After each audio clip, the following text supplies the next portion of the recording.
जय हिंद दोस्तों, welcome back और एक नए वीडियो में और एक नए टॉपिक के साथ। मैं हूं डॉक्टर देवू और मैं हूं राजेश। फ्रेंड्स, आज के वीडियो का टाइटल है India stands with Israel says PM Modi. What did world leaders say about Israel Palestine war. जी हाँ दोस्तों, आज ही नरेंद्र मोदी जी का जो ट्विटर अकाउंट से ट्वीट आ चुका है इजराइल के लिए। और मोदी जी ने बोल दिया कि हम इजराइल के साथ खड़े हैं और वहाँ पे जो भी हुआ है एक 1 आवर के अंदर जो मतलब वहाँ पे जाने गई है। और हम भी आपका जो दुख है उसको हम समझ सकते हैं, हम आपके दुख के सहभागी हैं और हम आपके साथ खड़े हैं। ये मोदी जी का एक ट्वीट था। और ये जो वीडियो है वर्ल्ड अफेयर चैनल की ओर से लिया गया है।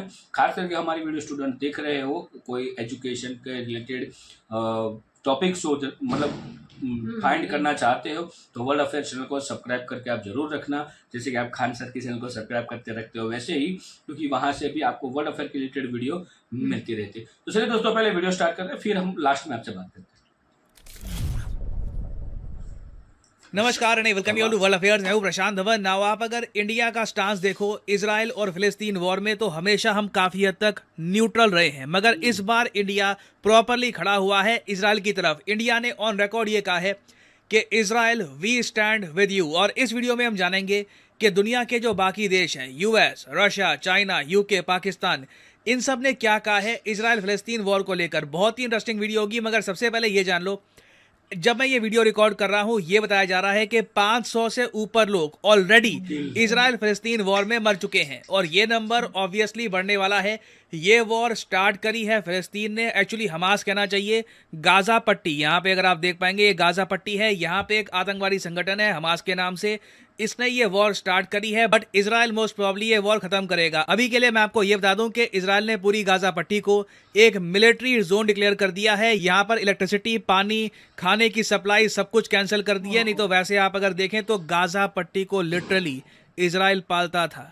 जो यहाँ पे इलेक्ट्रिसिटी जाती थी वो इजराइल से जाती थी, पानी की सप्लाई जाती थी इजराइल से। तो अगेन हमास ने सडनली इजराइल पे जो ये अटैक किया है 5000 रॉकेट्स का, इन दी एंड ना इसका सबसे ज़्यादा नुकसान होगा गाजा के आम लोगों पर। जो इनोसेंट लोग हैं वो सबसे ज़्यादा सफ़र करने वाले हैं। और वैसे मैं यहाँ पर ऐड कर दूँ कि ये वॉर सिर्फ गाजा और इजराइल तक सीमित नहीं है, लेबनान भी शामिल हो चुका है। यहाँ पे अगर आप देख पाओगे इजराइल के नॉर्थ में आपको दिख जाएगा लेबनान। लेबनान में एक ग्रुप है हिजबुल्ला, हिजबुल्ला की तरफ से भी इजराइल पे अटैक हुआ है और इजराइल ने हिजबुल्ला के अगेंस्ट भी जवाबी कार्रवाई स्टार्ट कर दी है।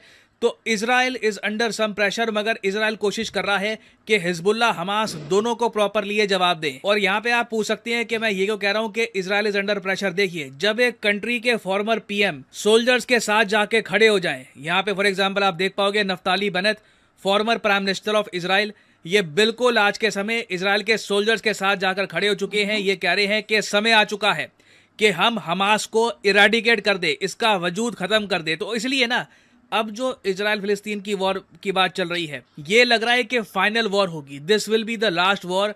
ऑलरेडी हमास कह चुका है कि the battle to end the last occupation on earth. देखो, हमास के हिसाब से इजराइल एक ऑक्यूपायर है, ये आखिरी ऑक्यूपेशन है धरती की, बाकी सब ऑक्यूपायर्स हट चुके हैं, बस इजराइल बचा है इनके हिसाब से। तो ये लोग चाहते हैं कि एक फाइनल वॉर करके इजराइल को हटा दें। इजराइल ऑब्वियसली ये चाहेगा कि एक फाइनल मिलिट्री ऑपरेशन करके हमास को ये लोग इरेडिकेट कर दें। और इस सब के बारे में वर्ल्ड लीडर्स ने क्या रिएक्शन दिया है। पीएम मोदी की ट्वीट मैं कहूँगा सबसे इंटरेस्टिंग थी, दुनिया में सबसे ज़्यादा वॉच्ड ट्वीट थी इस टॉपिक के बारे में। यहाँ पे आप देख पाओगे नरेंद्र मोदी जी, इंडिया के पीएम, ने ये कहा है कि बहुत ज़्यादा शॉक्ड हूँ by the news of terrorist attacks in Israel. ये जो लाइन है ना, ये बहुत ज़्यादा मैटर करती है। इंडिया यूजुअली इस तरीके से रिएक्शन देता नहीं था इजराइल पे इस टाइप के अटैक्स का, मगर इंडिया कंप्लीटली यहाँ पर इजराइल को बैक कर रहा है। यहाँ पे आगे लिखा है, our thoughts and prayers are with the innocent victims and their families, we stand in solidarity with Israel at this difficult hour. हम इजराइल के साथ खड़े हैं इस मुश्किल समय में। और ये जो बात बोली है ना पीएम मोदी ने, सेम बात आपको दिखेगी यूएस प्रेसिडेंट की तरफ से। यहाँ पे आप देख पाओगे जो बाइडेन की ट्वीट, ये कह रहे हैं we will never fail to have Israel's back. और इन्होंने एक छोटी सी क्लिप भी पोस्ट करी है, ये क्लिप मैं आपको दिखाता हूँ। In this moment of tragedy, I want to say to them and to the world and to terrorists everywhere that the United States stands with Israel. We will not ever fail to have their back. We'll make sure that they have the help their citizens need and they can continue to defend themselves. तो जो Biden ने ये कहा, उसके बाद अगर हम देखें तो ऋषि सुनाक और इमैनुअल मैक्रोन ने भी सेम बात दोहराई है। एक्चुअली आप देखोगे यूएस, यूरोप, इंडिया और इवन ताइवान और जापान की तरफ से आप देखोगे ना, तो इजराइल को सपोर्ट दिया जा रहा है। यहाँ पे आप देख पाओगे ऋषि सुनाक और इमैनुअल मैक्रोन ने भी ये कहा है कि टेररिस्ट हमास, ये जो बहुत इंपॉर्टेंट वर्ड्स यूज किए जा रहे हैं बाय हमास टेररिस्ट, यूजुअली ना आप कह लो मिलिटेंट वर्ड यूज करते हैं या फिर और वर्ड यूज कर रहे होते हैं। पहली बार सारे वर्ल्ड लीडर्स, बड़े वर्ल्ड लीडर्स आतंकवादी ये वर्ड यूज कर रहे हैं हमास के लिए, और सब कह रहे हैं कि इजराइल के पास पूरा अधिकार है कि खुद को ये डिफेंड करे। तो मतलब इजराइल अब जो भी कार्रवाई करेगा उसकी खुली छूट है इजराइल को आज के समय। तो हमने अभी देख लिया कि यूएस और प्रीटी मच आप कह सकते हैं वेस्टर्न कंट्रीज, इंडिया, ताइवान और जापान, ये सब इजराइल के सपोर्ट में खड़े हैं। अब बात करते हैं उन कंट्रीज के जो या तो न्यूट्रल हैं या तो थोड़े बहुत फिलिस्तीन या हमास के साथ खड़े हैं। पहले हम देखते हैं कि पाकिस्तान ने क्या कहा है। देखो, पाकिस्तान में मैं ये कहूंगा कि जब इमरान खान प्राइम मिनिस्टर थे, थोड़े से आप कह लो लाउड माउथ टाइप के आदमी थे, मुंहफट कहते हैं देसी भाषा में, तो वो बिल्कुल ऐसी सिचुएशन में हमास के सपोर्ट में कोई बड़ी स्टेटमेंट दे देते। बट सिंस आज के समय इमरान खान पाकिस्तान को लीड नहीं कर रहे, वो जेल में है, अभी के लिए पाकिस्तान की गवर्नमेंट ने एक बहुत ही ज़्यादा नपीतुली स्टेटमेंट दी है। इन लोगों ने ये कहा है कि 2 स्टेट सोल्यूशन कर लीजिए इजराइल और फिलिस्तीन का। जो मैं आपको बता दूं, इजराइल भी इस आइडिया को लेकर ये नहीं कहता कि हम इसको एक्सेप्ट नहीं करेंगे। इजराइल भी काफ़ी बार कह चुका है कि 2 स्टेट सोल्यूशन की तरफ हम दे सकते हैं, और साथ में पाकिस्तान ने ये कहा है कि जो भी अभी वायलेंस हो रहा है ये ख़त्म करना चाहिए। तो ये बहुत ही इंटरेस्टिंग है। इमरान खान के जाने के बाद से ना जो टोन है पाकिस्तान की, ये काफ़ी न्यूट्रल हो गई है इस मामले में। सेम बात आपको दिखेगी चाइना की तरफ से। चाइना ने भी ये बात बोली है कि independent फिलिस्तीनियन state is the only solution, और अभी के लिए हम बहुत ज़्यादा कंसर्न है अबाउट इजराइल हमास वॉर। आप मेन डिफरेंस ये देखोगे यूएस, इंडिया, फ्रांस, यूके की स्टेटमेंट और पाकिस्तान, चाइना की स्टेटमेंट में, कि पाकिस्तान, चाइना की स्टेटमेंट में ना ये लोग ये नहीं कहते कि इजराइल पे अटैक हुआ है या फिर इजराइल के हम साथ खड़े हैं वगैरह। ये लोग बहुत ज़्यादा न्यूट्रल स्टांस रख रहे हैं, जबकि सिंस पहला अटैक इजराइल पे हुआ है ना, तो बनता है कि इजराइल को आप सपोर्ट करें। बट ये लोग आप कह लीजिए न्यूट्रल हैं, बट थोड़े बहुत झुके हुए हैं टुवर्ड्स हमास। फिर अगर हम बात करें रशिया की, अब रशिया के बारे में क्या कहूँ। रशिया देखिए बिल्कुल ये कह चुका है कि इमीडिएटली सीज फायर करो, जो भी वायलेंस हो रहा है इसको ख़त्म करो। But at the same time मैं यहाँ पे आपको ये भी कह दूँ, पिछले कुछ सालों में ना हमास और रशिया की जो नज़दीकियाँ हैं ये थोड़ी बहुत बड़ी हैं। फॉर एग्जाम्पल यहाँ पे आप देख पाओगे आर्टिकल, कुछ महीने पहले मार्च के आसपास मुझको याद है कि रशिया ने इनवाइट किया था हमास के लीडर्स को कि आप आइए मॉस्को में क्रेमलिन को विजिट करिए। हालांकि रशिया ने ऑन रिकॉर्ड ऑफिशियली इनको कोई वेपन्स प्रोवाइड नहीं किए हैं, मगर यूएस इंटेलिजेंस और कई लोग वो लोग क्लेम करते हैं कि रशिया का एक इनडायरेक्ट सपोर्ट है आज के समय हमास को। और ये बात हम ऑलरेडी जानते हैं, ईरान एक बहुत ही बड़ा सपोर्टर है फ़लस्तीन का, हमास का, हिजबुल्लाह का, और रशिया बाय डिफ़ॉल्ट एक बहुत बड़ा सपोर्टर है ईरान का। तो रशिया आप कह लीजिए चाइना, पाकिस्तान से भी थोड़ा ज़्यादा टिल्टेड है टुवर्ड्स हमास। जी हाँ, रशिया काफ़ी करीब है हमास के because of the Iran connection. Now in सब के अलावा बाकी कंट्रीज अगर हम देखें तो पहली बात तो उनकी इतनी जियोपॉलिटिकल सिग्निफिकेंस है नहीं। जो मेन कंट्रीज थी उनके बारे में हम बात कर चुके हैं। बाकी अफ्रीका और लैटिन अमेरिका, इनकी तरफ से बात यही आ रही है कि वायलेंस खत्म करना चाहिए, गलत हो रहा है वगैरह, बहुत न्यूट्रल सी स्टेटमेंट आई है। बट जहाँ तक मैं देख पा रहा हूँ ना, इजराइल अब तैयार हो चुका है एक लॉन्ग वॉर के लिए, और इसका बेनिफिट रशिया को होगा। समझाऊंगा अभी कैसे।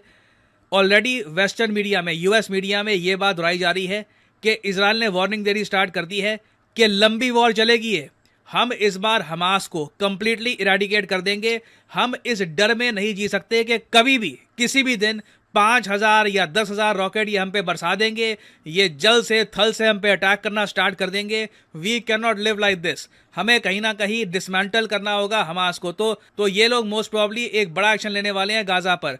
और अगेन इस पर आपको आर्टिकल्स दुनिया भर में मिलेंगे कि Israeli leader warns of long war. Now ये लॉन्ग वॉर कितनी होगी? अगर हम यूक्रेन रशिया वॉर को देखें तो इसको 1 साल 7 महीने से ऊपर हो चुकी है। जी हाँ, इतना लंबा समय हो चुका है रशिया यूक्रेन वॉर को। तो अगेन मैं यहाँ पर सरप्राइज नहीं होऊंगा अगर हमास, हिजबुल्लाह और इजराइल के बीच में जो ये वॉर है ये भी लंबी खिंच जाए। ये भी कोई बड़ी बात नहीं है कि 1 साल तक खिंच जाए। It can very much happen. और इसका बेनिफिट रशिया को कैसे होगा कि दुनिया की जो अटेंशन है ना, ये यूक्रेन रशिया वॉर से थोड़ी बहुत डाइवर्ट हो जाएगी। और आप कह लो एक जो दुनिया में इम्पेंडिंग खतरा है ना, वर्ल्ड वॉर 3 का, ये लगातार बढ़ता रहेगा और ये खतरा जैसे जैसे बढ़ेगा ना, वेस्टर्न लीडर्स पर इन्वेस्टर्स का प्रेशर आएगा और बिजनेसमैन का प्रेशर आएगा कि जो भी अभी इश्यूज है ना, निपटाओ इनको, वॉर्स खत्म करो। हम पूरी दुनिया में इस तरीके से बड़ी बड़ी कॉन्फ्लिक्ट्स नहीं चाहते। ऑलरेडी हम देख चुके हैं अजरबैजान अर्मेनिया के बीच में कॉन्फ्लिक्ट चल रही है, यूक्रेन रशिया, अब यहाँ पर इजराइल और फिलिस्तीन। तो अगेन छोटी छोटी कॉन्फ्लिक्ट्स हर जगह खड़ी हो रही हैं। बिल्कुल सरप्राइज मत होइएगा अगर 2024 में या फिर 2024 के अंत में चाइना एक बड़ा अटैक करता है ताइवान पर। तो अगेन ये अब कोई आप कह लो कैची लाइन नहीं रही कि वर्ल्ड वॉर 3 आएगी वगैरह। अब जेन्युइनली हम देख पा रहे हैं कि हम एक ग्लोबल वॉर की तरफ बढ़ रहे हैं जहां पर पूरी दुनिया में कई इलाकों में वॉर होगी। तो नीड देखिए यही है कि कहीं ना कहीं सेंस प्रिवेल करे और कॉन्फ्लिक्ट्स को रोका जाए। और फाइनली यहाँ पे मैं जानना चाहूँगा आपका ओपिनियन कि आपके हिसाब से इंडिया का जो स्टांस है इजराइल फिलिस्तीन वॉर को लेकर, क्या ये सही है? क्या आप इसको सपोर्ट करते हैं या फिर आपके हिसाब से इंडिया का स्टांस और न्यूट्रल होना चाहिए था? लिखेगा इसके बारे में कमेंट सेक्शन में, मैं जानना चाहूँगा आपका ओपिनियन। और फाइनली यहाँ पर मैं ये भी थैंक यू दोस्तों वीडियो को यहाँ तक देखने के लिए। और वीडियो में पूरी डिटेल्स में हमें नॉलेज मिली है, वो भी बात सही है। और लास्ट में हमें कमेंट करने के लिए बोला गया है। तो दोस्तों हम तो इन वॉर के तो खिलाफ है ही, और खास करके इजराइल को भी सपोर्ट करते हैं। उसका रीजन यही है कि इजराइल के ऊपर जो अटैक हुआ वो टेररिस्ट का हुआ है। हाँ। तो टेररिस्ट के खिलाफ तो है ही हम लोग। और बात उसमें कई सारे देश की रही है, उसमें सबसे बड़ा फायदा रशिया को होगा, वो भी बात सही है। क्योंकि अब दुनिया जो है कहीं ना कहीं वर्ल्ड वॉर की तरफ मतलब जो है मूव कर रही है। अब ये युद्ध कितने टाइम चलेगा उसका कोई ठिकाना नहीं है, और वो खत्म होगा तब तक तो चाइना मेरे को लग रहा है कि कहीं ना कहीं वो ताइवान के साथ स्टार्ट कर ही देगा। तो ये भी चल रहा है। और उसमें बात पाकिस्तान की भी है। देखो पाकिस्तान के जो आंसर जो भी आएंगे वो ऐसे ही आएंगे, क्योंकि अभी पाकिस्तान ऐसी हालत में नहीं है जहाँ कहीं पे भी वो स्ट्रॉन्ग स्टेटमेंट दे सके। वो भी इधर उधर की बातें करेगा। और वैसे भी उसका फ्रेंड चाइना वो भी इधर उधर की बातें करेगा। क्योंकि दोनों देश में मतलब पाकिस्तान तो वैसे ही इकोनॉमिकली खत्म हो चुका है, और चाइना भी इकोनॉमिकली खत्म होने को ले जा रहा है धीरे धीरे करके। इकोनॉमिक क्राइसिस कोरोना के बाद बहुत बढ़ गया है चाइना में। तो इस हिसाब से अभी देखो इजराइल का जो वॉर है, या तो वो जल्द से जल्द खत्म हो जाए तो अच्छा है, या तो फिर पूरे के पूरे जितने आतंकी उसको खत्म कर दे।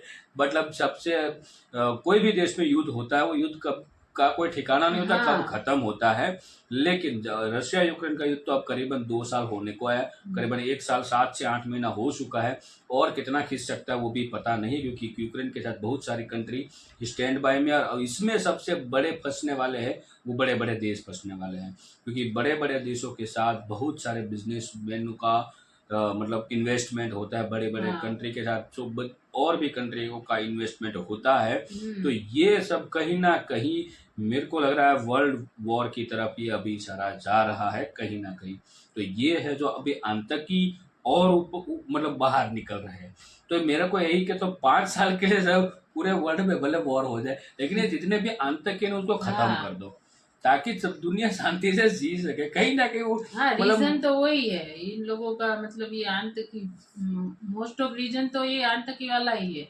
किसी किसी देश में वो सब सीमाएं वगैरह उसका प्रॉब्लम है, किसी किसी देश में ये आतंकी का प्रॉब्लम है। लेकिन हालांकि कोई भी देश में युद्ध होता है, युद्ध किसी के लिए ठीक नहीं होता है। अब हम ये भी सोच रहे कि चाइना और जो ताइवान का है जो वो भी युद्ध होगा, लेकिन भले ताइवान छोटा कंट्री है, जैसे अभी रशिया और यूक्रेन का हुआ, तो यूक्रेन बहुत छोटा कंट्री है रशिया के सामने, वैसे चाइना के सामने ये ताइवान छोटा कंट्री है। लेकिन सबको भुगतना पड़ता है, युद्ध किसी के लिए ठीक नहीं होता, बहुत पीछे चली जाती है युद्ध की वजह से। और चाइना की अब चाइना तो इकोनॉमिकली देख ही रहा है, लेकिन जब से वो स्ट्रॉन्ग इकोनॉमिकली होगा तो वो ताइवान के ऊपर कभी भी हमला कर सकता है चाइना। ये तो स्थिति है ही चाइना में। लेकिन उनको भी नुकसान होगा, चाइना को भी नुकसान होगा, क्योंकि जो ताइवान है वो तो मतलब हाथ जोड़ के थोड़ी बैठ जाएगा, क्योंकि उसके पास भी इतनी पावर है कि चाइना के सामने टिक सकता है। और वो दोनों मतलब उसका जो हिस्ट्री देखने जाए तो कहीं ना कहीं रिलेशन एक ही निकलते हैं। तो एक दूसरे कितना अच्छे से पहचानते हैं। तो दोस्तों इस वीडियो के बारे में आपकी क्या राय है, आप हमें कमेंट में लिखकर जरूर बताएगा। इस वीडियो से फिलहाल हम आपसे विदाई लेते हैं, मिलते हैं नए वीडियो में आपके साथ। टिल देन जय हिंद जय भारत।